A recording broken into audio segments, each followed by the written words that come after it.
Sometimes history isn't made by winning, it's made by losing. Just zero point zero 0.01 second. A difference so small you could blink and miss it. But for one young woman from Kerala, that moment changed Indian athletics forever. This is the journey of PT Usha. Long before India called her Queen of Indian Track and Field, she was just a girl from a village named Payoli, Kerala. She wasn't born into privilege and her family doesn't had that much of money. As a child, she often battled poor health. No one imagined that this quiet girl would one day become India's fastest woman. Everything changed when her talent caught the attention of coach OM Nambiar. He saw something others didn't: speed, discipline, potential, but she was still lacking something. The training was brutal. While most children were asleep, Usha was already on the track, running before sunrise, training through pain, and repeating the same drills again and again. Soon, she began winning national competitions. Then came the Asian stage. One medal became two, and two became many. India had found its sprint queen, but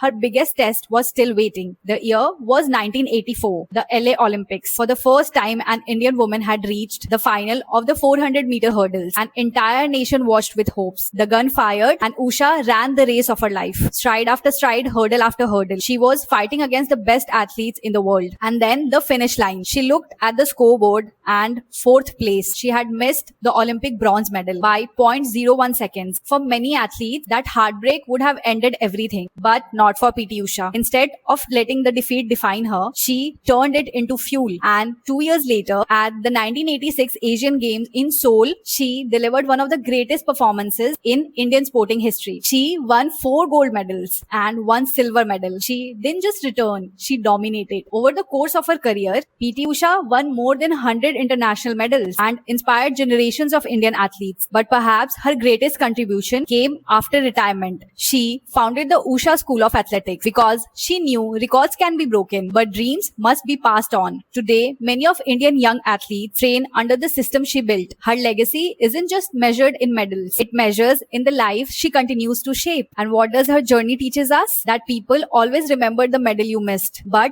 they admire the courage you showed after missing it. Because success is not about falling short. It's about refusing to let one moment decide the rest of your life. And that's why her journey matters.